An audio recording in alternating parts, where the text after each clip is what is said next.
fait 120 ou 125 je crois. Ce mec, c'est un mec qui pèse 125 kg, c'est un chat quoi. Il saute super bien, il est rapide, précis et efficient. En fait, on n'imagine pas ça quand on pense à un lanceur de poids, on imagine juste un gros bourrin qui lance quelque chose. À cette époque-là, il sautait plus de 2 mètres en hauteur avec son poids de corps.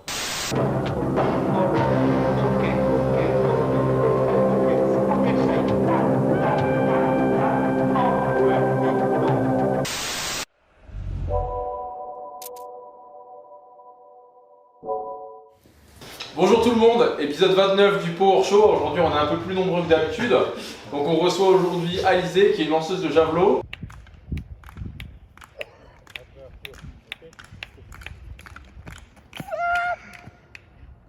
Avec son coach Cédric et Victor son préparateur physique, c'est ça si je dis pas de bêtises. Plus ou moins. Donc Cédric, t'es aussi son prépa. Ouais.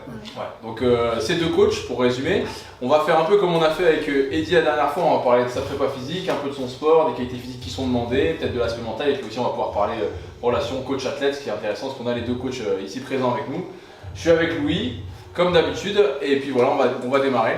Donc du coup, juste Alizé, toi tu es lanceuse de javelot, est-ce que tu peux nous expliquer, est-ce que vous pouvez nous expliquer un peu en quoi consiste ton sport? Parce que le lancer de javelot, c'est des sports relativement assez méconnus, l'athlétisme est très connu en France, c'est assez populaire, mais les disciplines de lancer ne sont pas forcément les plus connues, en tout cas peut-être les plus regardées par les gens. Je sais pas si... Parce que le lancer, il n'y a pas de technique, c'est que les trucs de bourrin. C'est bien C'était le contraire du coup. C'est des sports très méconnus et d'ailleurs justement, par exemple, si tu prends le bobsleigh ou les lanceurs, et dans la conscience collective, pour eux c'est des sports de bourrin où du coup on ne se rend pas compte que derrière c'est des athlètes avec énormément de qualités physiques et énormément de technique. Donc est-ce que tu peux juste un peu... Encore plus en lancer qu'en bob. Voilà. D'ailleurs, il y a beaucoup de lanceurs qui passent au bob d'ailleurs. C'est vrai. Ouais. Et bien. Parce que les qualités physiques se rapprochent, voilà. la force, l'explosivité. Exactement. Donc si tu peux un peu expliquer ton sport, un petit peu comment ça se passe. Comment ça se passe? Alors en fait, du coup, le javelot c'est un engin qui fait 600 grammes chez les femmes, 800 grammes chez les hommes, qui mesure je sais pas combien.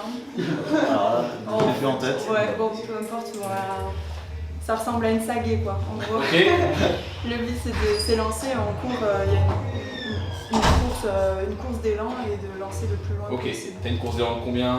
T'as un petit peu les détails métriques pour que les gens se rendent compte un peu. Je sais pas, En fait, la piste fait 36 mètres de long. La piste officielle olympique, c'est 36 mètres de long. Ok. Et après, en gros, le record du monde, c'est à combien à peu près chez les femmes, etc. Pour cadrer un peu le sport, pour se donner un ordre d'idée, parce que forcément, même moi, je connais pas, je connais pas du tout.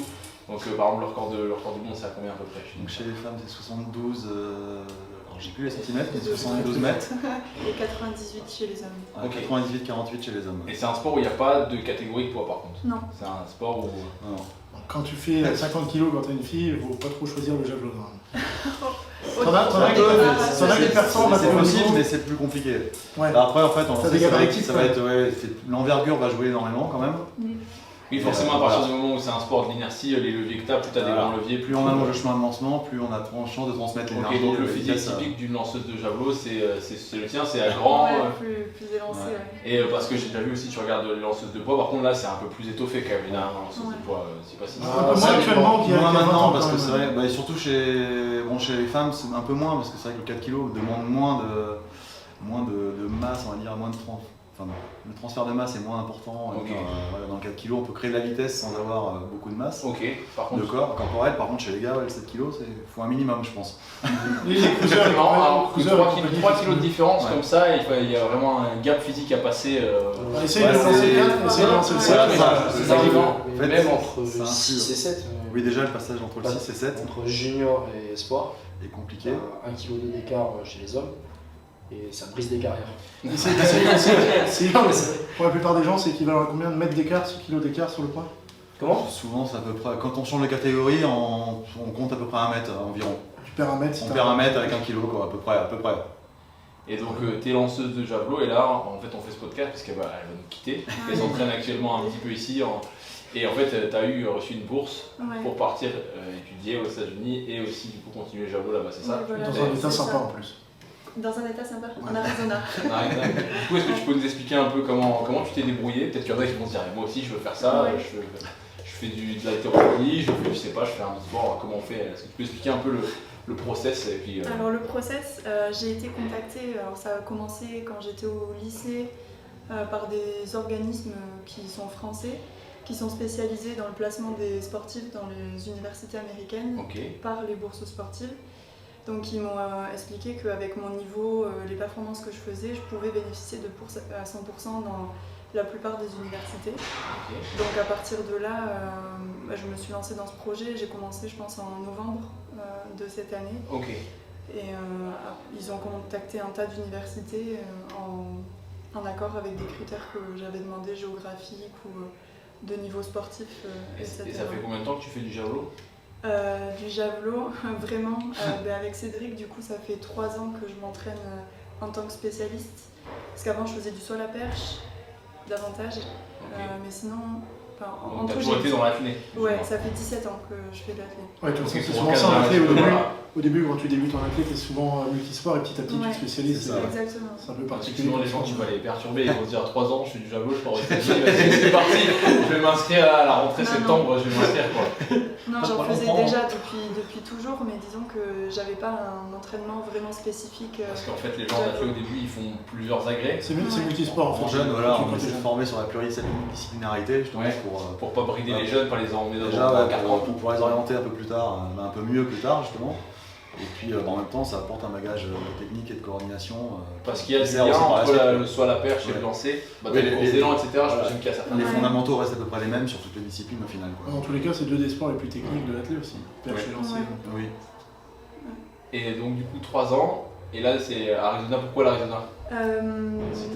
Pourquoi l'Arizona? En fait, j'avais le choix entre plusieurs universités, mais j'avais pas non plus un panel très très large parce que je cherchais des universités où ils avaient des coachs de lancer qui avaient l'air d'être performants, où il y avait des bons groupes, etc. Et voilà, l'Arizona, ça s'est présenté comme une des meilleures universités au niveau des lancers. Et est-ce que tu sais pourquoi les facs, les universités américaines vont aller chercher des athlètes en France, en Europe pour ce genre de sport? Parce qu'on s'est dit quand même, les États-Unis, c'est quand même un sport qui est très axé sur le sport, ils ont énormément d'athlètes. Ils ont un gros vivier d'athlètes. Ils ont un gros vivier d'athlètes, pourquoi est-ce qu'ils vont chercher les talents à l'extérieur? Est-ce que nous on fait ça d'ailleurs? Est-ce que les Français font ça aussi beaucoup? Nous on n'a pas la thune pour le faire. Voilà, c'est ça, exactement ça. Ça manque de moyens pour le faire, mais... Après, je pense que niveau discipline technique, les États-Unis, c'est pas les meilleurs. Ça, a priori, ils ont besoin d'aller puiser un peu ailleurs pour avoir du niveau. C'est pas forcément intégré dans la culture, je pense. L'aspect technique, la priorité technique, c'est plutôt, vu de l'extérieur, c'est un peu ça, c'est plutôt la priorité. Ils ont les brutasses, le surpassement de soi, le caricaturage de soi. Les Européens, on va avoir le côté un peu artistique, technique et voilà. vrai À peu près. Bon, après, on a aussi ça, j'imagine que c'est. On a aussi les disciplines physiques, mais c'est vrai que sur la technique, sur les lancers, c'est vrai que beaucoup d'Européens, beaucoup de pays européens sont relativement bien formés. Et donc du coup, leur objectif c'est quoi? C'est que tu rapportes des médailles à l'université. C'est concrètement derrière, c'est quoi l'intérêt pour eux de te faire venir? C'est du prestige pour l'université. C'est du prestige, mais après je crois qu'ils ont des subventions selon les résultats dans toutes les compétitions. Donc ça leur donne de la visibilité d'avoir des athlètes dans toutes les disciplines. Oui, en gros, tu vois, c'est comme en France, quand tu as une école de commerce qui va avoir des classements. Si par exemple il y a plein de chiottes dans l'école, ils vont monter dans les classements. Oui, c'est ça les classements. Et aux États-Unis, en fait, les performances sportives de certains athlètes ou autres vont faire que l'université va être plus reconnue. Elle va attirer plus de personnes pour un meilleur niveau aussi au niveau académique. Et en fait, petit à petit, les universités, c'est des business en soi qui vont grossir petit à petit grâce au. En gros, là, ils recrutent des athlètes comme ils recruteraient entre guillemets, je caricature un peu, mais un espèce d'employé tu vas travailler pour l'université indirectement en échange d'une formation et d'un cadre, quoi. Et toi, tu fais leur renommée entre guillemets. Et dans ton contrat, est-ce qu'il y a par exemple, t'as des restrictions, t'as des choses qui sont stipulées et tout? Parce que pour avoir. Lui et moi, on a été aux États-Unis. On sait qu'ils sont très très procéduriers. Nous, on est procéduriers aussi en France, mais on va dire qu'eux, ça rigole pas. C'est très cadré. Et puis. Je m'en sors plus des formulaires, des questionnaires. Ils ont juste pour le visa, juste pour le visa, ça va être marrant. Mais je parle vraiment sur le cadre, dans le cadre du sport, etc., l'université. Il y a un règlement qui est assez strict, mais dans le cadre de la NCAA, c'est comment on appelle ça? C'est la fédération. C'est la fédération d'athlètes, je ce qui est fils du chêne. Ouais, voilà. Est-ce que tu vas avoir des contrôles antidopage? Est-ce que tu as des restrictions par rapport à tes sorties? Où est-ce que tu peux aller, etc. Je sais pas, est-ce qu'ils cadrent ça à ce point-là ou est-ce que tu restes un peu... Ça, il me semble pas avoir vu après. Non, il contrôle pas jusqu'à là. Après, il contrôle antidopage, etc. Forcément, j'imagine. Enfin, en tout cas, j'ai signé des choses là-dessus.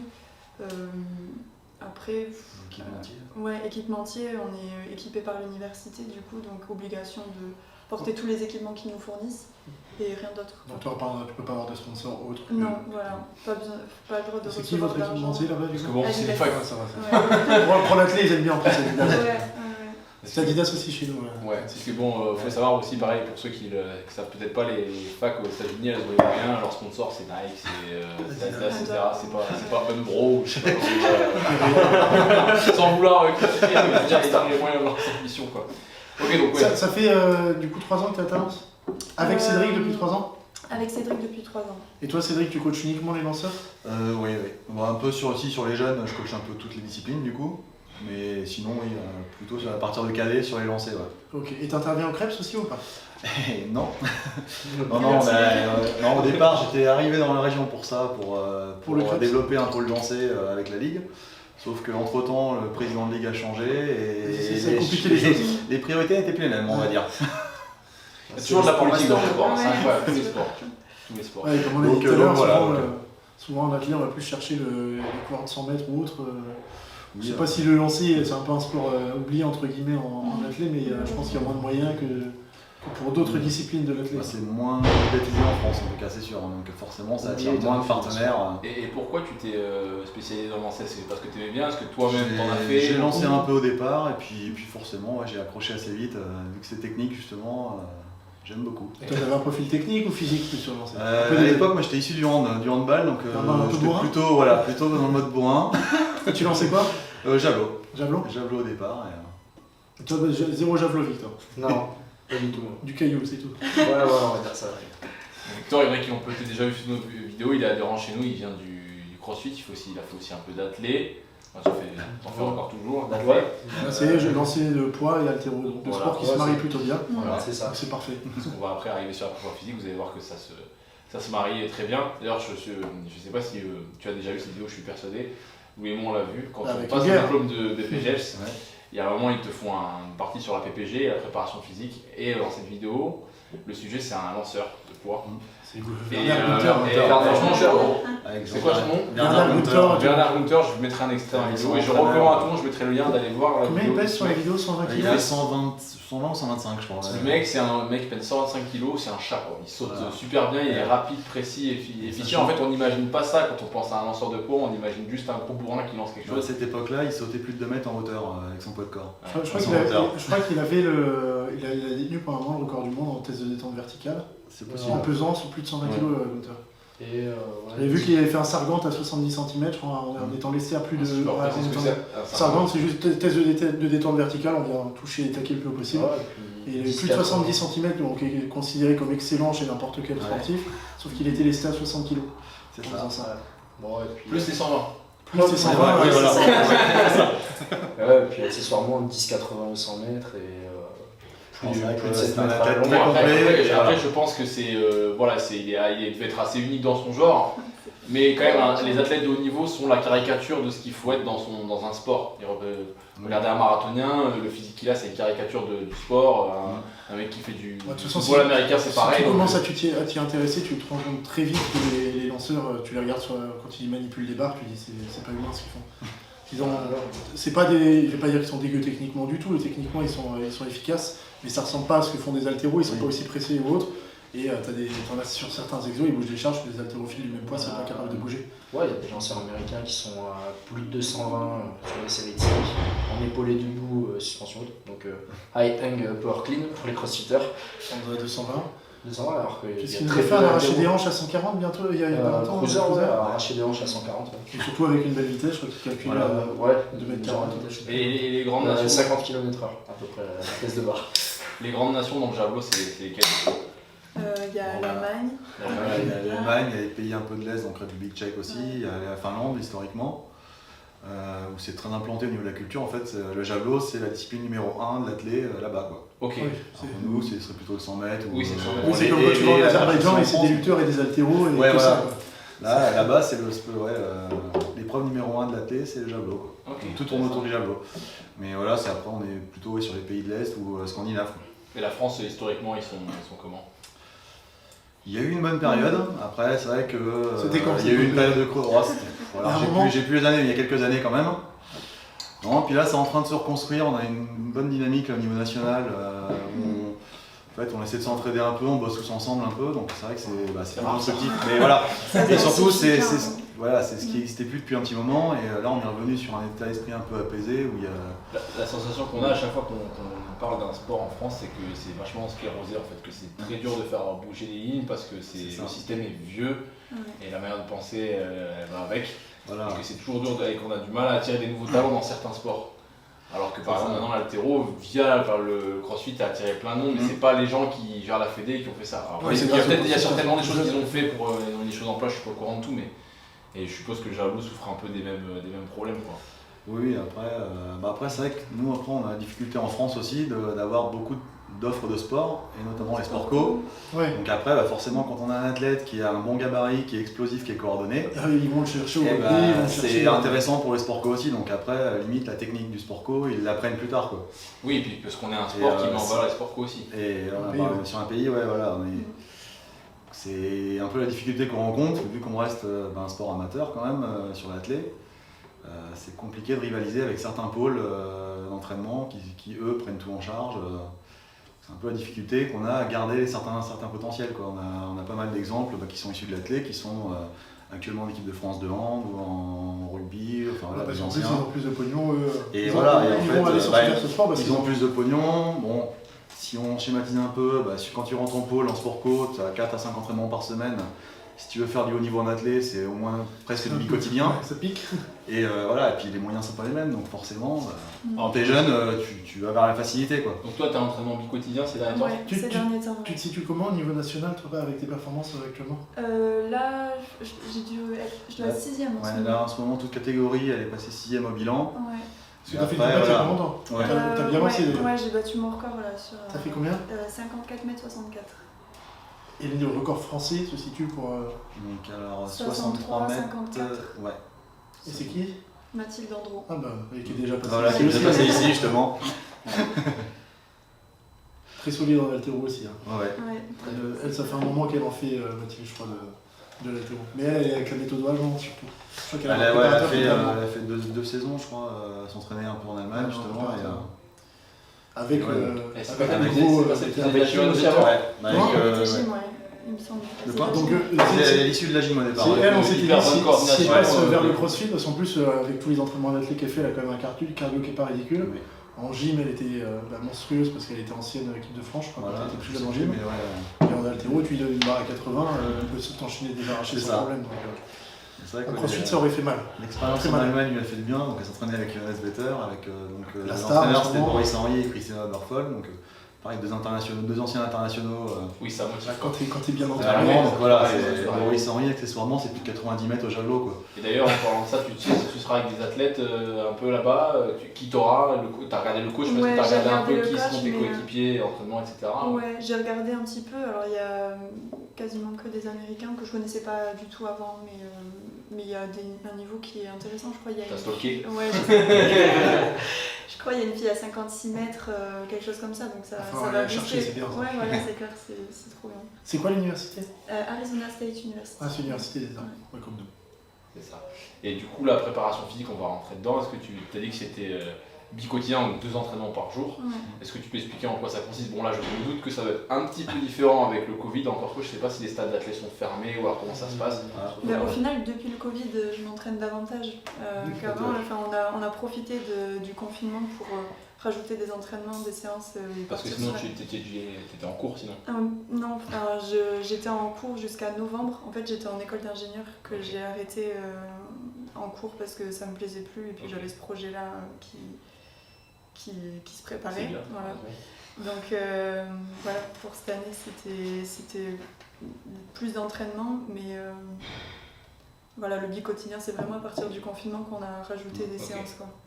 Et là, du coup, quand tu vas aller aux États-Unis, tu vas étudier ou pas du tout? Oui, alors c'est un diplôme qui s'appelle études libérales. C'est un truc hyper général que beaucoup d'athlètes choisissent parce que ça libère beaucoup de temps dans l'emploi du temps. Ouais, c'est études libère-moi, c'est ça? Ouais, c'est études libère-moi, c'est ça le nom de... voilà, un diplôme qui au final n'a rien à voir avec ce que je faisais avant, mais qui va me permettre d'avoir du temps et de réfléchir à ce que je veux faire. Sachant qu'en plus de l'expérience sportive, juste l'expérience à l'étranger, ça va être quelque chose de top. Tu pars pour combien de temps du coup? Alors c'est 2 fois 1 an. Donc tu pars sûr pour 2 ans? Sauf si tu souffles la En gros, t'as un contrat d'1 an renouvelable, c'est ça? Ouais, c'est ça.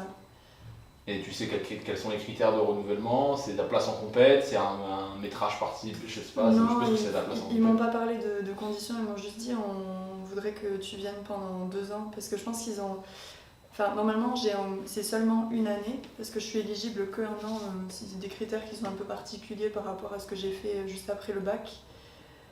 Voilà, donc normalement j'avais que 1 année, mais ils m'ont proposé de renouveler sur 1 année supplémentaire, mais où je ne serai pas sous les couleurs de l'université. Je ferai les compétitions avec eux, mais je ne serai plus sous les couleurs de l'université la 2e année. D'accord, parce qu'ils n'ont pas le droit. C'est plutôt bon signe, ça veut dire que ton profil d'athlète t'intéresse vraiment, même s'ils n'ont plus entre guillemets l'intérêt à te faire porter leurs couleurs pour gagner des places ou ne sais rien, avoir des subventions. Ouais, il y a de ça, et je crois qu'ils ont des pénalités aussi si je viens seulement 1 année. Parce que j'imagine que faire venir des athlètes que sur 1 an, c'est pas trop apprécié, et ils préfèrent être formés. Au niveau financier, en plus, ça va pas les aider, donc ils sont obligés de te garder sur la 2e année. Tant mieux pour toi en même temps. T'as déjà regardé des photos de la fac un peu? C'est incroyable, franchement. C'est le bad, hein. On se rend pas compte, mais pareil, lui et moi, quand on était aux États-Unis, les infrastructures sportives, elles étaient pour un campus de 35 000 étudiants. Donc 35 000 étudiants, c'est une petite ville. En France, tu aurais 350 000 étudiants, il n'y aurait pas ces infrastructures sportives. Et c'était En salle de muscu, pas celle pour les différents clubs, juste celle qui était pour les personnes qui sont justement pas licenciées dans des clubs. Il y en avait, je crois, 8 ou 9. 8 ou 9. Tout équipé avec des barres, que du tout neuf, avec le ménage tous les matins, tous les midis, tous les soirs. Quand t'arrivais, on te filait toute la tenue, les chaussettes. Tu voulais aller faire du squash, t'arrivais, tu bipais ta carte, on te donnait les raquettes de squash, des balles, tout à volonté. Chaussettes, shorts, t-shirt, t'avais juste dans des pompes et t'avais tous les terrains de squash. Voilà. Tu les remettais à la fin dans une benne, on les lavait, tu revenais un peu d'après, tu redemandais. Deux piscines olympiques. Enfin, c'est. Je sais pas combien de terrains de basket, petit terrain de tennis, mais pareil. C'est impressionnant et tu te dis que c'est pas une très grosse fac. C'est ça aussi, tu rentres et tu te dis bah ça c'est une fac. Toi ce sera une plus grosse fac justement, donc ça va être encore plus costaud. Ouais, et tout est au logo de l'université, tu te dis que tu es vraiment dans un endroit pour performer et on va vraiment te pousser à l'excellence. On dit ça, mais quand tu vois la bibliothèque, il n'y a pas que le sport, il y a tout qui était... La bibliothèque qu'on avait, elle s'appelait la Hunt Library, c'était la bibliothèque la plus chère du monde, c'était à 128 millions de dollars, ils venaient de la construire. Quand tu rentrais dedans, tu avais un espèce de grand mur, on aurait dit que tu étais en Matrix, et en gros tu avais un robot qui cherchait les livres. Tu rentrais sur un ordi, tu as le robot qui partait dans des allées, mais le truc il faisait 10 mètres de haut, 50 mètres de profondeur, et tu as le robot qui partait plus. Et les salles de jeux vidéo, des machins, tout le mobilier c'est du Stark. C'est le jeu vidéo. Et quand tu rentres en France, tu te dis bon, c'est dommage parce que nous on a plein de belles choses, on a dit non, mais parce que après il faut pas. Beaucoup de gens vont aux États-Unis en disant ouais, c'est la culture, je vais être là-bas, je me sentais trop bien, et puis après ils redescendent un petit peu parce que bon, la bouffe c'est pas ça, la culture etc c'est pas ça, on a quand même une atmosphère de vie ici qui est haute. Mais pour ce qui est du sport, franchement, c'est compliqué quoi. Donc du coup on va revenir à ton entraînement après ce petit épilogue. Tiens, Victoire quand même, tu sers à quoi dans la prépa de lycée? On lui donne la parole un peu. Parce que Cédric, en gros, comment vous répartissez en gros, après, moi je chapeaute un peu tout l'entraînement du coup depuis le début. T'as combien d'athlètes du coup en tout, peut-être une vingtaine en tout. Ah oui, t'as un gros groupe. Ouais, sur 3 lancers du coup, parce que Marteau, il y a un autre coach qui intervient, donc là je me concentre sur le javelot, disque et poids là du coup. D'où le Nico sur le poids. Voilà. Et après du coup cette année on a essayé d'axer un peu plus justement sur l'haltéro, sur le développement de force, parce que les 2 premières années on était plus sur du rééquilibrage en fait, pas mal de prévention de blessures, voilà, puis quelques soucis avant, donc on a essayé de rééquilibrer tout ça avant de développer. Et là du coup on a voulu orienter un peu sur l'haltéro. C'est bien que sur la prépa force haltéro, donc on a profité justement de l'apport technique là-dessus. Niveau technique, voilà, c'est naturellement, tu vois. Ce qui est bien, c'est qu'il sait mieux corriger les autres que lui-même. C'est ça, ouais, ça. C'est pour ça. Reconnaître ça. Est-ce que je dis ce que je fais? Exactement. Bon, après, si tu regardes Vico, les vidéos de lui il y a 3 ans et maintenant, ça a quand même rien à voir. Ouais. Il y a 30% de plus sur les charges et la technique est mieux. Donc c'est qu'il y a quand même quelque Donc, est-ce chose qu'il qui peut fait bien. détailler un petit peu ce que tu cherches à faire quand tu es avec Alizé Avec Alizé, c'est pas vrai. L'haltéro est un outil, pas une fin en soi comme beaucoup de gens ici. C'est plutôt chercher à développer Des sa qualités puissance et physiques, sa réactivité dans un geste très coordonné, ce qui correspond un peu au javelot. C'est pareil, énormément de coordination et mettre toute la puissance qu'on a au moment précis, donc un timing. Et l'haltéro correspond très bien. Et qui plus est pour réaliser l'arracher des hanches. Oui, tu Et n'utilises il y a pas ce- toute l'haltéro. Non. Tu as sélectionné des exercices qui allaient permettre mieux de travailler. Ouais, Parce qu'en donc, plus, le l'apprentissage du mouvement technique complet, il est plus chiant et pas forcément utile. Donc tu C'est gagnes ça, du temps en faisant en des fait, torsions au mouvement. Dans le lancer, le premier tirage, il sert à rien.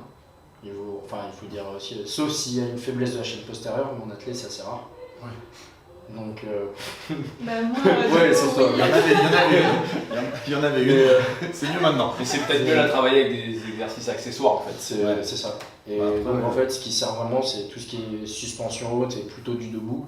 Même l'arraché flexion est intéressant par rapport à la mobilité d'épaule,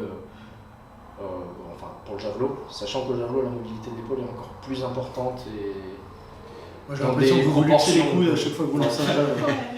Et est-ce que du coup tu as pris l'arraché parce que justement tu as une ouverture thoracique nécessaire alors que sur un clean tu vas être fermé du coup? Est-ce que c'est par rapport à ça? Il y a de ça, et sur l'épaulé, il y a la rotation externe plus le porte-à-faux du coude qui est pas top justement pour le javelot ou les autres lancers.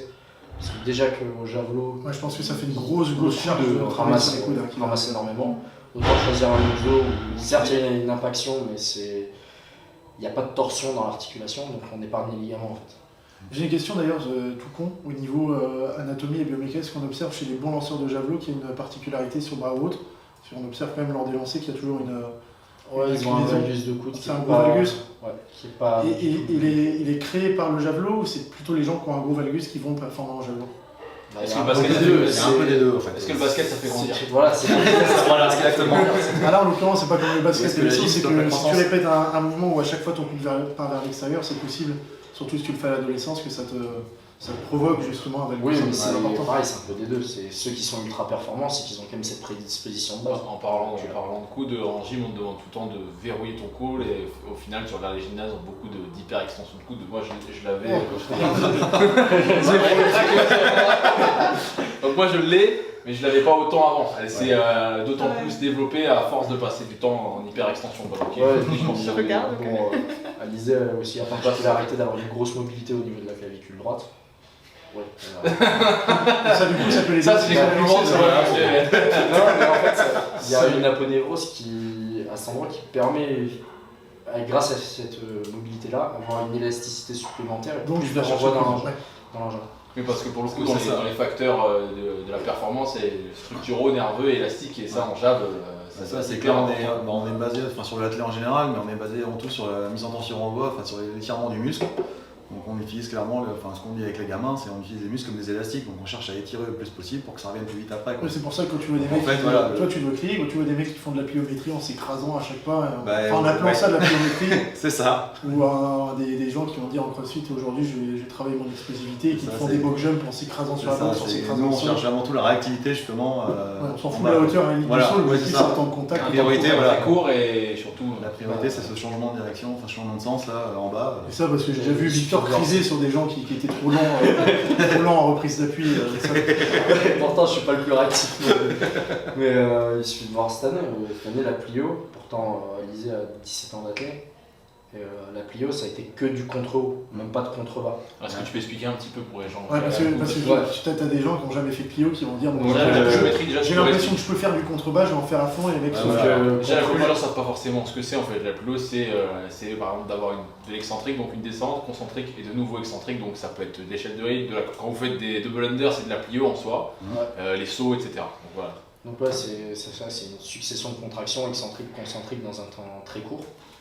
Et il y a plusieurs modalités sur les sauts, et notamment sur le... Enfin, on voit beaucoup sauter en contrebas d'une boxe, d'une marche pour pour rebondir, aller plus haut. Mais ça, en fait, c'est une étape déjà très donc, le évoluée. contrebas, c'est quand vous êtes sur un support, vous sautez vers le sol.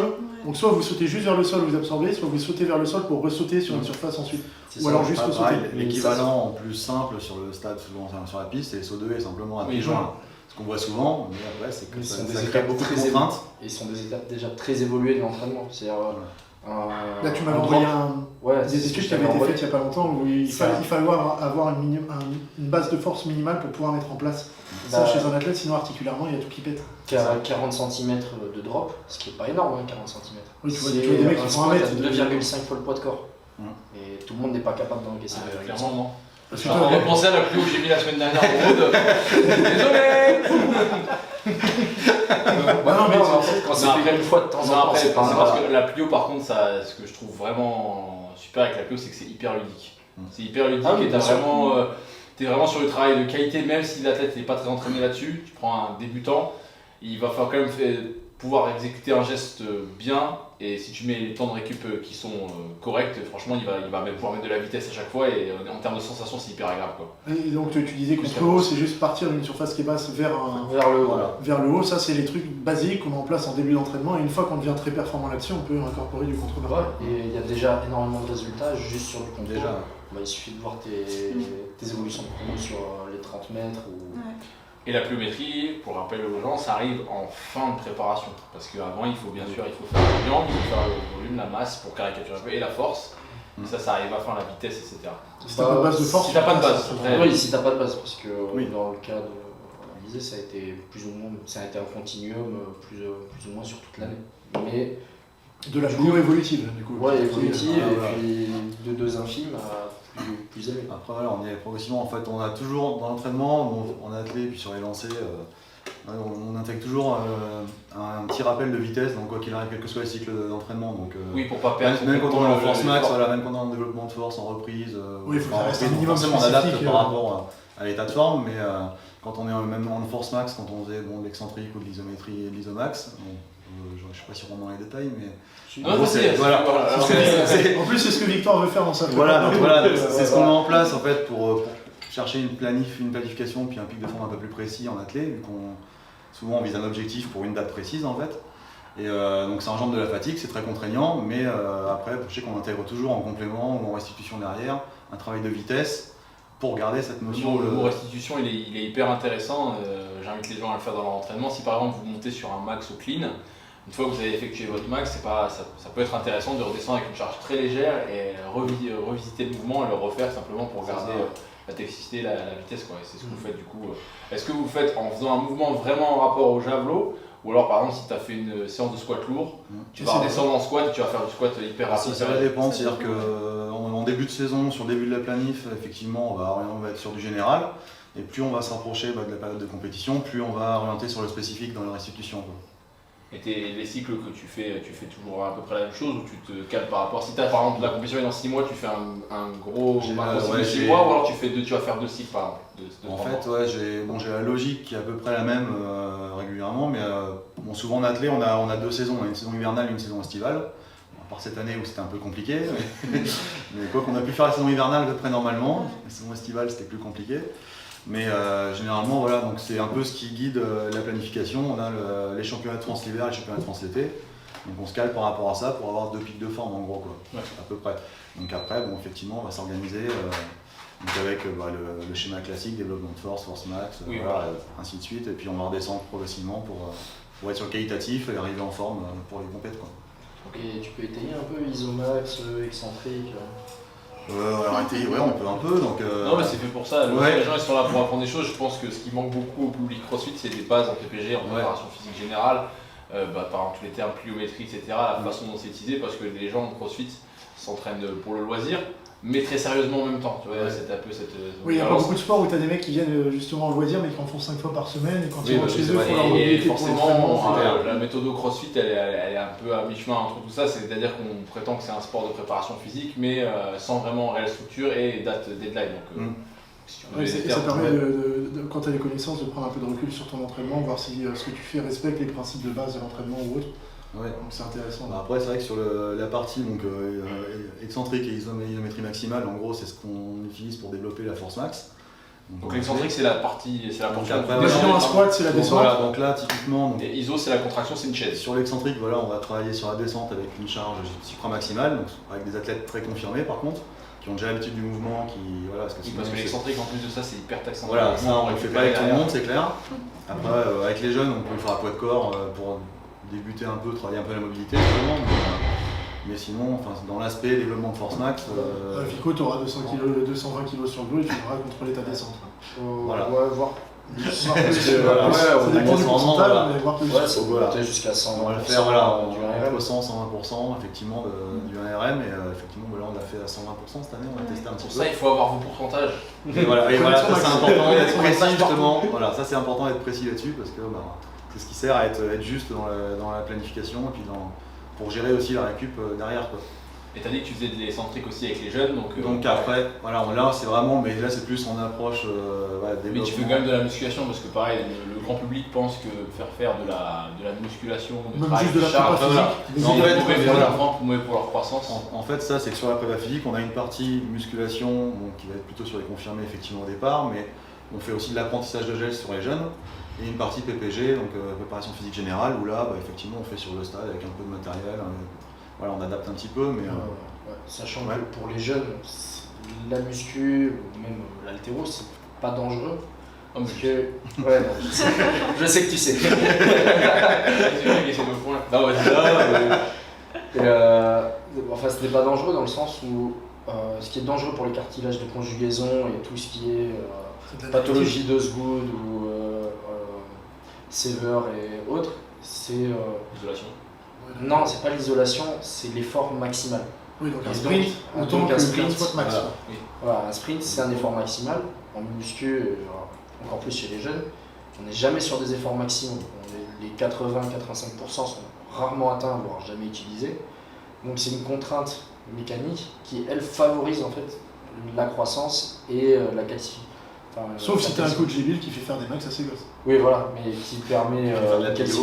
bio, Du ça contrebas de 2 mètres. Voilà, ce que j'avais vu aussi, c'est que le fait d'avoir un mouvement polyarticulaire et donc d'engager plusieurs articulations, plusieurs chaînes musculaires en même temps, T'as c'est moins de de travailler le corps en synergie plutôt que de faire par exemple du cœur. Ouais, Voilà, en c'est plus, ça. Oui, l'analytique a plus de les contraintes osseux sur le grandissent tirage de beaucoup plus vite croissance. que les muscles pour l'instant, et donc du coup tu peux raccourcir.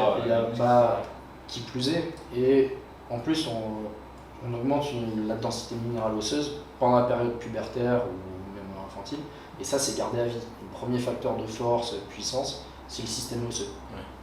Donc quelque part, faites faire de la muscu à vos gosses. De toute façon, même pour l'ostéo, on Le sait. Le bilan. Comment s'appelle le moment où tu arrêtes de produire j'allais dire ostéoporose, mais c'est quoi ostéoporose? Sarcopénie. La sarcopénie. C'est la fonte de masse musculaire. La fonte de masse musculaire, elle peut être prévenue en faisant tout simplement de la musculation, du travail de charge, ça augmente la densité osseuse, et même pour l'âge.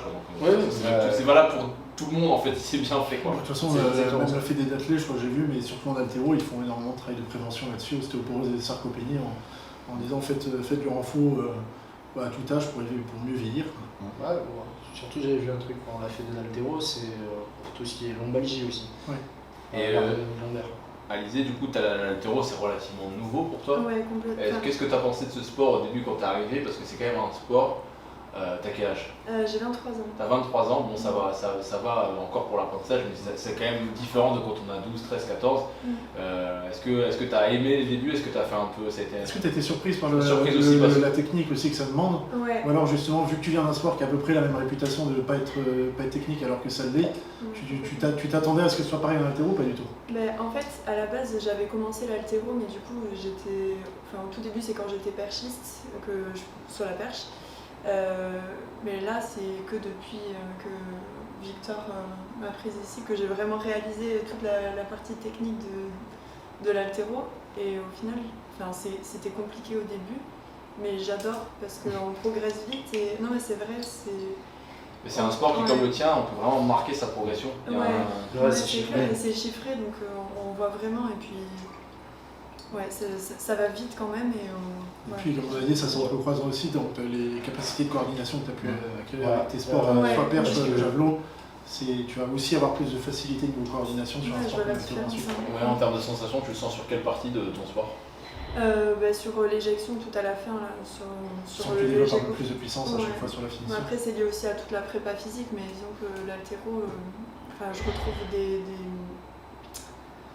timings. Ouais. Ça, c'est quoi? Les coordinations d'action sont à peu près les mêmes, on va dire, sont assez similaires entre l'haltéro et puis les lancers, parce que ça part des jambes, c'est pareil, ça part du bas, ça remonte jusqu'en haut. Donc, Oui, de toute façon, le mouvement part des jambes, part des appuis, puis ça remonte jusqu'à l'épaule en lancer. Donc, c'est à peu près la même chose, si on schématise un petit peu. Réalisé par le timing, et c'est à peu près pareil en jave. Si tu arrives à solliciter tous les groupes musculaires pile au bon moment, sur une fraction de seconde, c'est là où tu vas éjecter vite. C'est ça, c'est et que si tu n'as pas d'accélération, le temps d'éjection le temps de mise en tension du coup est très court. Donc effectivement là la coordination doit être très fine et tout doit être placé au bon moment pour étirer au maximum l'épaule. C'est un sport de placement. Voilà, oui, parce que l'haltéro, c'est ça. De toute façon, la technique, c'est ça, c'est placement et c'est énormément de placement. D'ailleurs, moi maintenant quand je coach les gens, je me focus d'abord sur les placements plutôt que le rythme parce que je trouve que le rythme c'est plus facile de le changer une fois que tu as les bons placements. Et ça dépendra de l'exercice aussi. Sur un soulevé de terre, le timing est très facile à gérer. Oui. Par contre, sur du jab ou sur un arraché, le timing va être compliqué. Et tu vois, tu as plein d'haltéros qui ont des très belles positions. Par contre, c'est les timings qui va les bloquer. Tu peux pas performer sans. Et tu en as d'autres qui ont un bon timing et qui ont des positions dégueulasses. C'est souvent le cas en crossfit. Les mecs, Victor, par exemple, t'en as plein qui vont dire techniquement c'est pas beau parce que ses positions sont pas forcément parfaites. Par contre, s'il peut épauler debout une barre à 145 voire 150 kg, c'est parce que ses timings, eux, sont très très bons. Et quand tu vois des mecs à très haut niveau en crossfit comme Willy Georges, qui n'a pas des belles positions aussi, par contre, il a un timing qui est très très bon et c'est pour ça qu'il peut bouger des barres. Et tu as plein de novices, voire même intermédiaires en haltéro qui disent je comprends pas, c'est pas propre quand il tire et pourtant il envoie, mais c'est parce que ses timings sont bons, même si ses placements ne sont pas. Après, dans une optique de coaching, je préfère me concentrer là-dessus parce que forcément, avec en sport santé, il vaut mieux aussi gérer les placements. C'est sûr. Tu es moins performant, mais au moins tu te fais pas mal. C'est ça.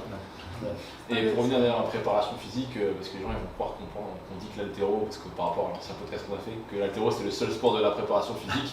L'haltérophilie c'est un sport pour la préparation physique des sports qui ressemble à l'haltéro en fait, simplement en termes d'efforts. C'est des efforts qui vont durer 2 secondes. Je dirais pas ça, c'est tous les sports où il y a une composante de saut, de hanche, de hanche. Le basket, non, ça sert aussi, ça c'est sûr. Partout où il y a une accélération en fait. L'haltéro est un outil, mais c'est pas le sport. C'est-à-dire il y a 2 gestes qui fonctionnent bien, pourquoi s'en priver? Mais il y a plein d'autres choses. C'est-à-dire qu'on regarde les séances d'Alizé, notamment la séance qu'elle fait le mardi ici, qui dure 2h30 voire 3h. 3h, ouais. Il n'y a pas un seul mouvement d'haltéro dans celle-là. Il y a plein d'autres choses, et c'est l'haltéro sert, mais c'est vraiment un outil à un moment pour une qualité précise. Si tu avais, tous les deux du coup, Cédric et Victor, si vous aviez 3 exercices ou méthodes à utiliser uniquement pour sa prépa physique et seulement 3 vous utilisez 3 mouvements. Le squat, les sauts, l'haltéro.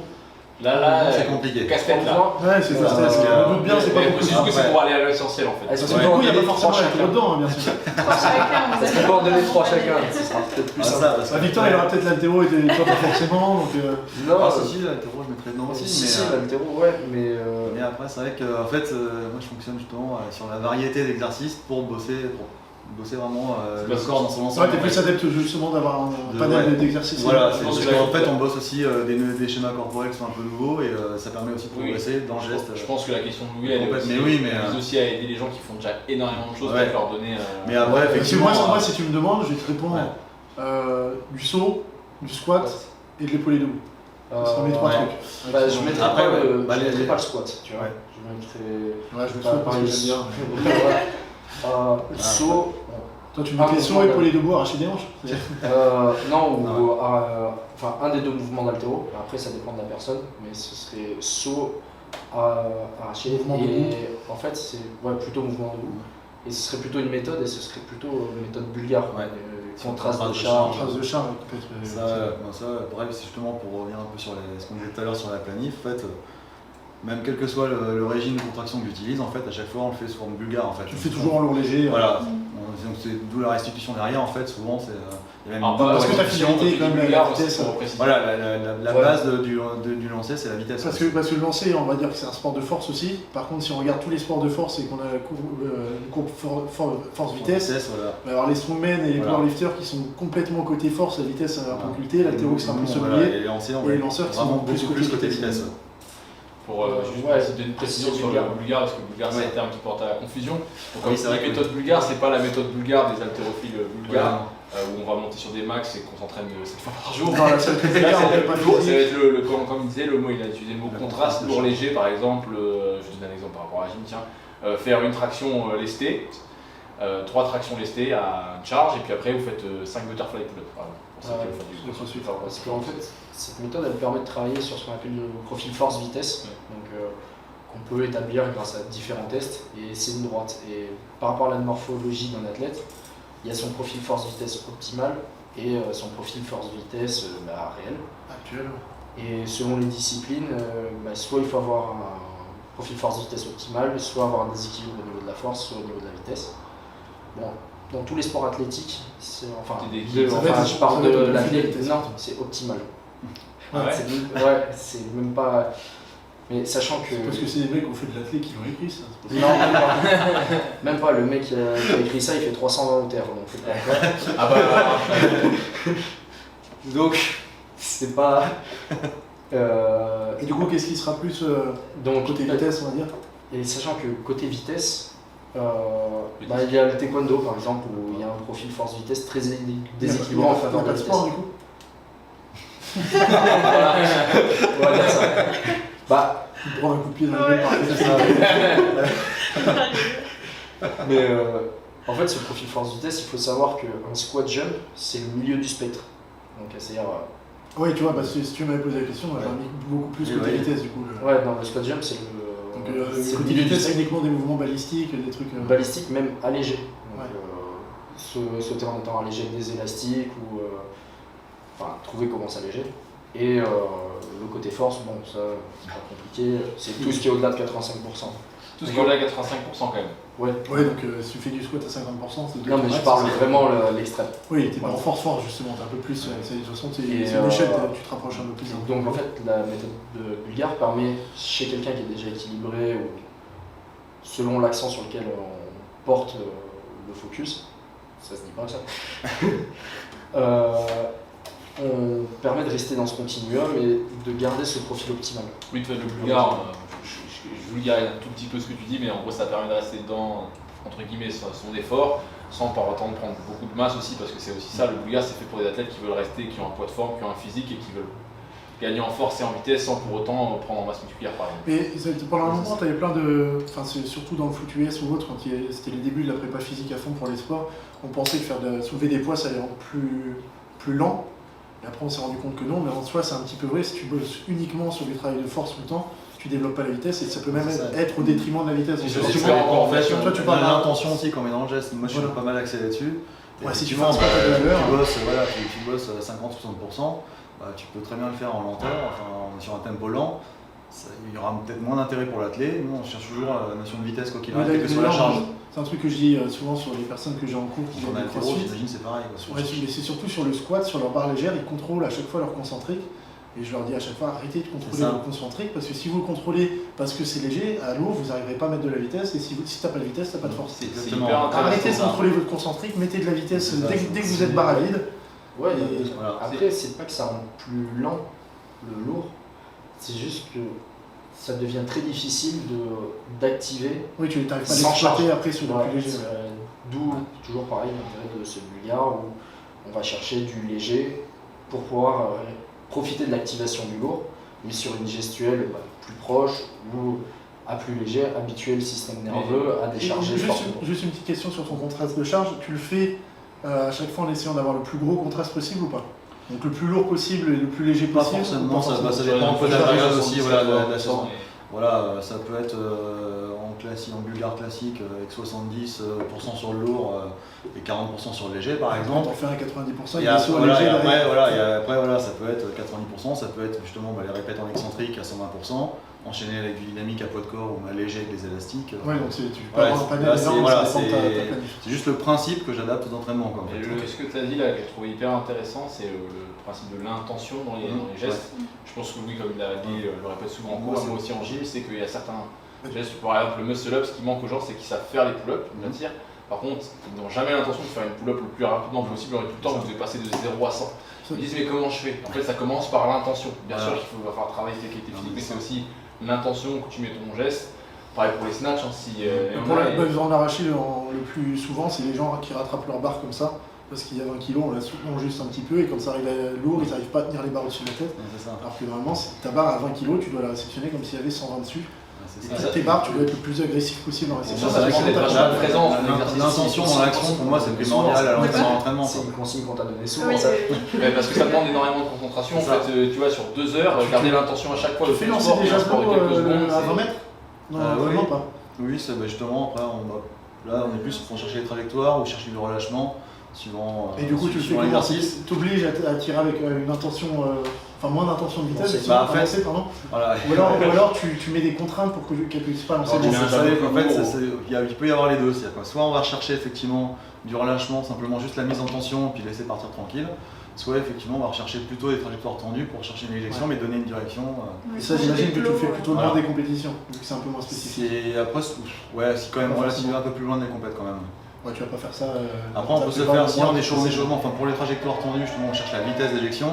Là, on peut le faire en échauffement, en compétition, on est en période de compétition. Ok.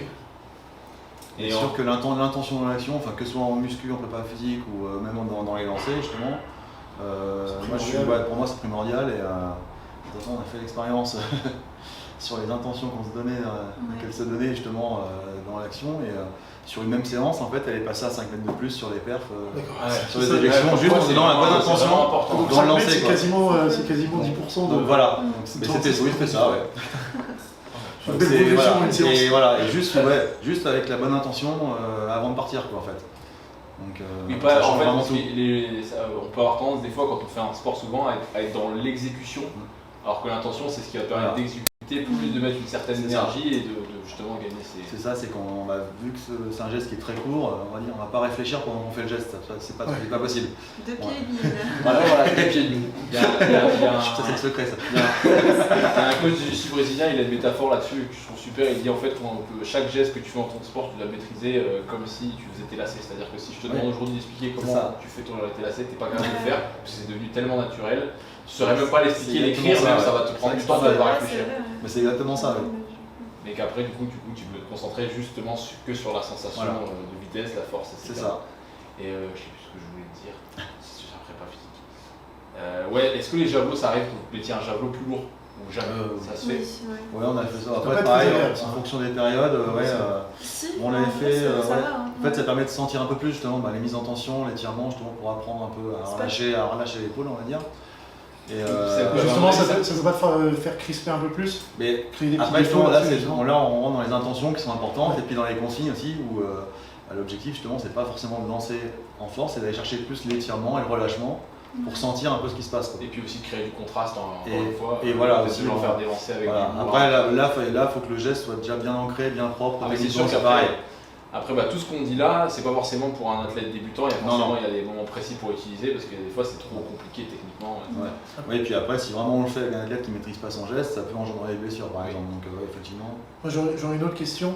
Après, j'ai ma réponse perso dessus, mais j'aimerais bien savoir ce que vous en pensez tous les trois, surtout tous les deux coachs.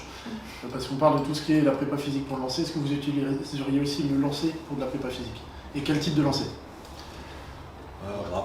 Je pense que ça va marcher un peu comme l'haltéro, on va choisir des lancers qui sont moins techniques, où ça va être plus facile de... premier temps, mais après, en fait, pareil, on peut très bien adapter aussi le geste, c'est-à-dire qu'utiliser les lancers pour d'autres sports en prépa physique, forcément, si on fait le javelot, on va pas faire un javelot sur l'élan complet directement, voilà. On peut très bien adapter le geste, c'est comme nous, on a adapté un peu l'haltéro par rapport à nos besoins. C'était Victor, notamment, c'était l'été dernier, pendant sa prépa, qui me demandait justement si je pouvais incorporer des lancers dans sa prépa.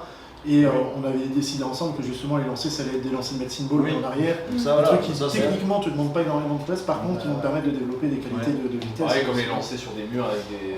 Ouais, on a prendre, vous connaissez Paul, le rugbyman et boxer que je coach un peu. Et sur lui, c'est une énorme brute en termes de force. Dire ce qui est. Ouais, c'est un mec qui se passe quoi, de 60, de 70 Paul? Ouais, qui fait des triplés à 2,50. Bon, et c'est pas son sport. Ouais, voilà, et puis qui arrive à être sous les 11 secondes au 100 mètres à 113 kg de poids de corps. Encore un débutant. Ouais, et quelque chose qu'il a du mal à faire, c'est pareil, sans charge, mettre énormément de puissance. Donc dans sa prépa, il y a des lancers, mais des lancers simples, c'est juste de l'éjection devant lui, ou quelque chose qui ressemblerait au lancer de poids, mais à un bras, mais sans la rotation, sans la technique. Sans la rotation où on cherche juste un étirement renvoi, ou du lancer arrière, même du lancer avant, mais où on mettre le maximum de puissance, mais dans quelque chose de léger. Et qu'on puisse sentir qu'il est capable de le faire. Oui, mais si je pose cette question, c'est pas anodin aussi, c'est parce que justement les lancers vont permettre de développer des qualités physiques aussi à part entière. On va pas, par exemple, chez quelqu'un qui veut développer des qualités physiques, on va pas lui incorporer du football dans sa prépa pour l'améliorer, alors qu'on pourrait incorporer du lancer comme de latéraux. Ça peut être des outils et pas forcément des défenses. Si t'as un sport de précision, tu peux en mettre tous les trucs avec jeu avec balle, balle de tennis, etc. Des trucs, tu peux en mettre si c'est un sport de précision, genre un sport de combat. Ils vont avoir ça dans la préparation physique, des espèces de jeux, ils doivent choper des balles, etc. C'est ça, puis comme tu dis, c'est un peu l'aspect ludique aussi, où ça change un peu, ça sort un peu de la routine habituelle. Par exemple, les golfeurs ont beaucoup de lancers, enfin pour ceux qui ont une prépa physique, ont beaucoup de lancers, torsion, détorsion, avec des médecines. Là, sur la zone de vitesse, c'était bien aussi en golf. Ouais. C'est le mouvement le plus rapide du sport. Aucun mouvement plus rapide qu'un swing. Là, Louis, tout à l'heure, il m'a montré une vidéo d'un mec qui fait du baseball, qui tire au golf, on vous montrera après, c'est hallucinant ça. Et puis, c'est le même principe qu'un lancer, ça part de la hanche et après, tout le reste, c'est que. Du timing et de la position aussi. D'ailleurs, on l'utilise un petit peu de temps en temps, donc on a fait une ou deux fois là. On fait un peu de pratique de golf, ça permet de varier un peu les. Donc le golf est un outil de préparation physique aussi. Et du coup là on a parlé de préparation physique, j'aimerais bien qu'on change un petit peu de terrain et qu'on aille un peu sur l'aspect mental de ton sport. On a souvent tendance à dire faire un marathon c'est très dur dans la tête. Et on pense que les sports de courte intensité c'est pas dur dans la tête alors que c'est dur mais juste différemment. C'est-à-dire que t'as pas beaucoup de chance. T'as combien d'essais en Il y en a 6. T'en as 6. C'est les championnats, c'est 3 essais. Donc il faut être en fait, tu cours un semi-marathon, effectivement, pendant 1h15, 1h30, tu dois être à donf et donc c'est compliqué mentalement. Mais toi, ce qui est dur mentalement, c'est que tu as 6 essais où ça va durer à chaque fois quelques secondes et sur quelques secondes, tu dois être parfait. Tu dois être parfait. Tu as 10 minutes entre chaque. Je voudrais savoir un peu comment tu gérais ce genre de pression.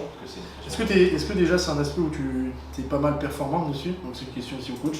Est-ce que mentalement t'es pas mal ou alors t'as du mal en compétition justement Je suis en train de le développer, ça c'est en cours. C'est tout nouveau pour moi parce que l'aspect mental j'en avais pas conscience.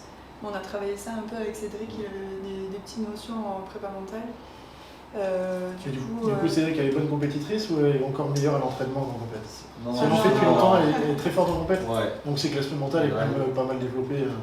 Après, on a orienté quand même un peu là-dessus justement, mais c'est vrai que depuis qu'on a bossé un peu sur les petites méthodos là-dessus, ça a bien progressé et maintenant en compète, elle est devenue bien compétitrice. Plus les records en compète, souvent c'est plus le niveau de la compète est relevé, plus elle perf. Donc si t'as des filles à 56 mètres en Arizona, ça va bien t'aider.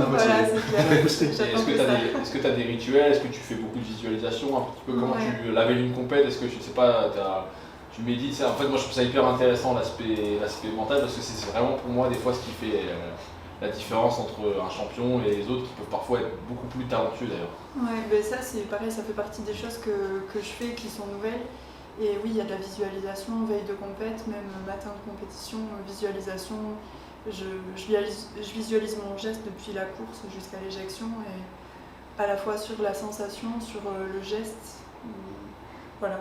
Et est-ce que tu visualises aussi, je sais pas, à l'entraînement des fois de temps en temps, tu visualises ça arrive. Quand je reproduis un geste qui ne me convient pas ou souvent on se dit voilà, pose-toi un peu, visualise et remets les choses dans l'ordre, quoi. Et est-ce que aussi, autre question, est-ce que c'est ta règle de visualiser pas forcément des choses bien, c'est-à-dire de visualiser un moment où par exemple tu visualises, ok, mon premier lancer je l'ai raté, admettons, et ou alors l'autre elle m'a vraiment mis 2 mètres.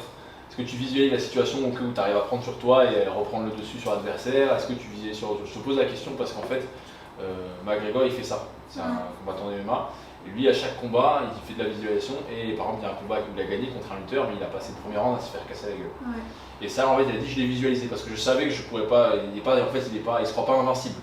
Il visualise le moment où ça va être compliqué, justement, pour après en voir la sortie, justement. Ok. Alors, non, je visualise tout, par rapport à moi, les adversaires. Je focalise sur mon geste, mais pas sur. J'essaie d'être la plus propre techniquement. Voilà, mais c'est pas du tout par rapport à mes compétitrices. Oui, après c'est pas un sport de contact, c'est sûr, c'est ça. Mais t'as pas d'opposition directe. On est en opposition, mais par les perfs en fait. Oui, donc, effectivement, le geste en lui-même va pas être influencé. C'est plus en fait essayer de trouver la sensation d'être derrière sur le moment un moment T de la compétition et se dire ok, bah là je suis derrière, mais c'est normal, c'est un passage normal, ça fait partie du plan. Et je vais remonter à ce moment-là sur mon 4e lancé. Je sais que mon 2e c'est. J'ai un peu du mal sur mes 2-3 premiers et qu'en fait à partir du 4 c'est le moment où... Parce que je suppose qu'il y a des lanceuses qui sont comme ça. Le premier c'est toujours un peu flou artistique et puis après le 3e c'est toujours le moment où elle mange le plus. Mais après c'est vrai que on évite de se mettre dans ce schéma là justement pour éviter de rentrer dans une routine qui soit l'objectif c'est se mettre dans les conditions de réussite sur chaque lancer. C'est au contraire, on se dit dès le début, au premier on envoie tout, au deuxième on envoie tout. Après, effectivement, il y a des cas de figure, effectivement, si les 2 premiers lancers sont ratés, sont mordus ou comptés essai, donc comptés 0, effectivement, le 3e essai, il faut absolument assurer un jet pour pouvoir continuer le secours. Donc là, dans ces cas de figure-là, effectivement, là c'est un peu différent. Mais bon, là c'est vrai que. Voilà, c'était plus ces cas de figure-là, pareil pour l'haltéro, si tu rates tes 2 premières barres. Oui, voilà. Est-ce que ton athlète il tient en place en fait? C'est ça. Est-ce qu'en fait il reste calme? On a Mehdi qui faisait le podcast avec nous. Oui, il peut rater 2 barres, il peut rater ses 2 premières barres. Aussi confiant que si. Ça va limite le galvaniser pour la 3e et il va chercher encore plus lourd. Donc, mais c'est parce que mentalement il a une manière de fonctionner et je pense que t'en as d'autres qui ratent 2 barres, je le regarde même pas tirer, je sais que c'est mort. Je sais que il va être court, il va pas aller la chercher. Donc c'était plus à ça quand je pensais. Le mauvais moment, c'était pas forcément, parce que forcément je l'ai comparé avec un sport d'opposition, j'aurais peut-être pas dû, mais plus là par rapport à ça. Et tu t'es jamais retrouvé dans la situation, c'est que ça va. Tant mieux d'ailleurs, je te souhaite que ça continue, tu vois. Par rapport à tes entraînements, quand tu arrives à l'entraînement, tu sais quelle est ta séance ou c'est Cédric qui te la donne direct? Parce que pareil, en CrossFit, les personnes qui font les WOD dans la salle, souvent ils débarquent, ils voient leur séance du jour. Et après, toutes les personnes qui sont sous prog, ils savent très souvent à l'avance quels vont être leurs jours ou autres. Et je suis pas sûr que ce soit le meilleur moyen pour performer. Après, je pense que ça dépend des personnes. Mais donc, toi, Cédric, tu fonctionnes comment? Tu essaies à l'avance ce qu'elle va faire à l'entraînement? Les thèmes de séance sont définis à l'avance. Après, souvent, c'est vrai qu'Alizé elle est un peu plus de détails sur sa planif. Donc, je vais envoyer le détail des séances la plupart du temps. Et donc, ça lui permet aussi d'anticiper un peu là-dessus. Mais en fait, les thèmes de séance sont déjà définis. Donc, si le jour où on fait muscu, voilà, c'est tel jour. Le sprint, les bondissements, c'est tel jour. La technique, c'est tel jour. Enfin, voilà. On a déjà l'articulation de la semaine. Après, bon, ça n'empêche pas des fois d'échanger un peu en fonction des tas de formes, en fonction de paramètres. Je pose cette question parce que moi, par exemple, on a le cadre de départ en fait, et puis après on adapte effectivement. J'ai des haltéros, je sais que si ils vont avoir des tentatives à 95% un jour, je sais qu'il y en a certains comme Victor, si je leur dis à l'avance, ça peut les aider parce qu'il va bien dormir, prendre ses caféines avant, il va arriver dans les meilleures conditions.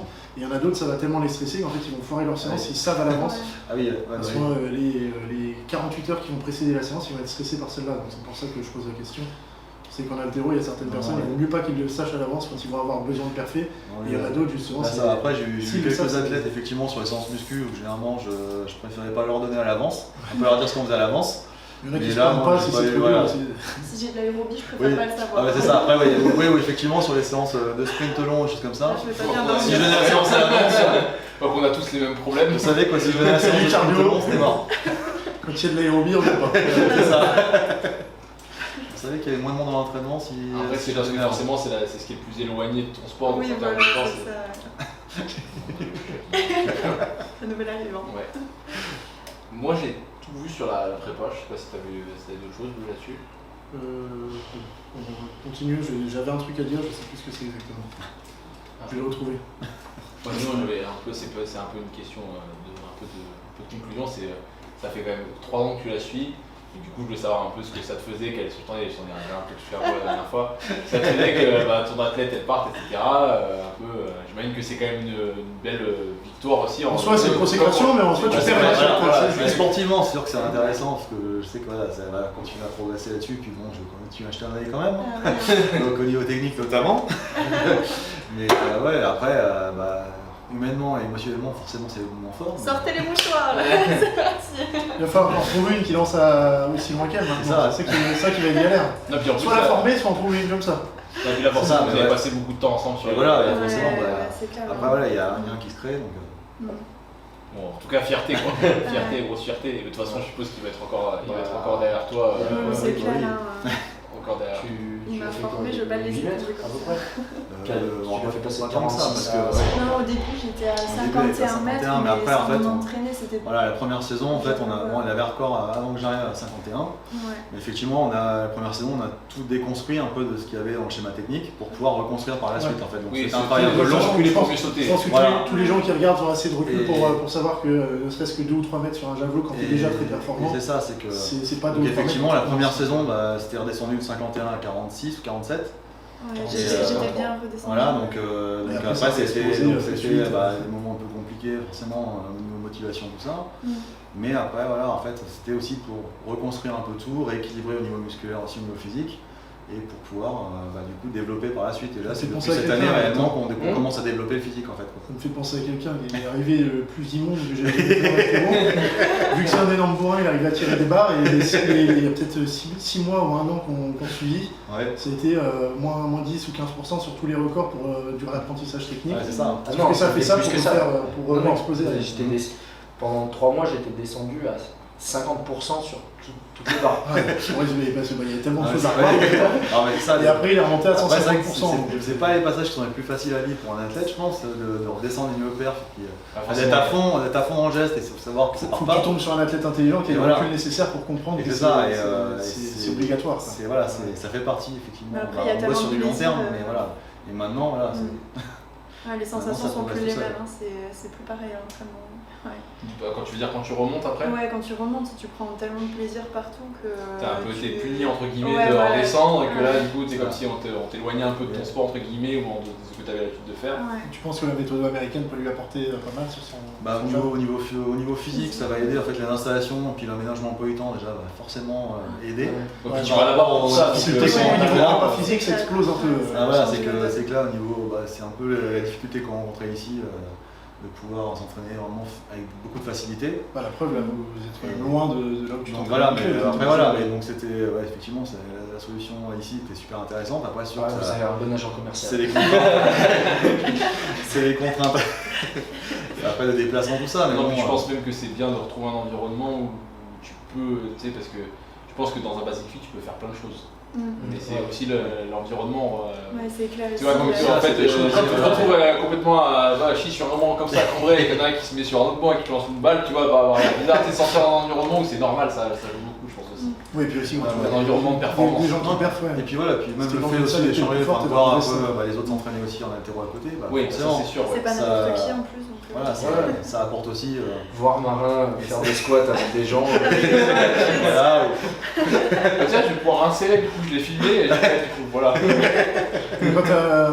Quand tu es sur un stade, j'imagine, et que tu es le meilleur de loin sur le stade, aussi tu es moins poussé à performer. Si tu arrives sur un autre stade où tu te retrouves et que tu as 15 personnes qui performent comme toi, voire mieux, c'est un environnement qui pousse à faire. C'est comme quand on part en stage, au final, quand tu te retrouves dans des stages. C'est vrai que ça travaille, comme on disait tout à l'heure, ça pousse. On s'entraînait un peu au niveau national, mais en fait c'est aussi ça sur les stages, on se regroupe pour pouvoir avoir cette émulation, cette densité un peu d'entraînement et ça pousse un peu à progresser. C'est ce qu'on essaie de créer aussi ici. Moi j'ai vu qu'à chaque fois les séances qui sont mieux passées, c'était pas grâce à ma prog ou quoi que ce soit. Les trucs qui fonctionnent le mieux, c'est l'environnement. Quand j'ai 3 mecs de la même caté qui ont le même exercice, le même max le même jour, que tu as 10 personnes qui restent pour regarder, qui hurlent, et c'est là où s'explosent les records. Plus 10, plus 15, plus 20, alors que tu dis que c'est pas. La veille, tu aurais parlé de la personne, de la performance qu'il allait faire le lendemain, il dit c'est pas possible. En fait, c'est l'environnement qui fait que tu peux performer. Ça, c'est peut-être ce que tu vas retrouver justement aux États-Unis. Ouais, et puis les US, ça te fait du bien, parce que quand on parlait du profil force-vitesse, elle a quand même un déficit de 60% côté force. C'est précis. Hein. Ça a été Ouais. mesuré. Heureusement qu'il y a un analyste, Ouais, non, c'est Monsieur Stat Le sur consultant. la prépa. Et... Là, je sais que t'aimes bien. Là. Ouais. Bah, là-bas, ça va lui faire du bien, ça va équilibrer dans ce sens-là, donc il y a moyen qu'il y ait des perfs. Et puis elle aura peut-être un vrai suivi médical, comme toi. Ouais.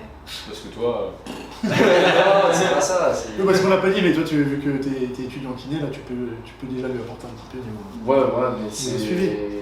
Voilà.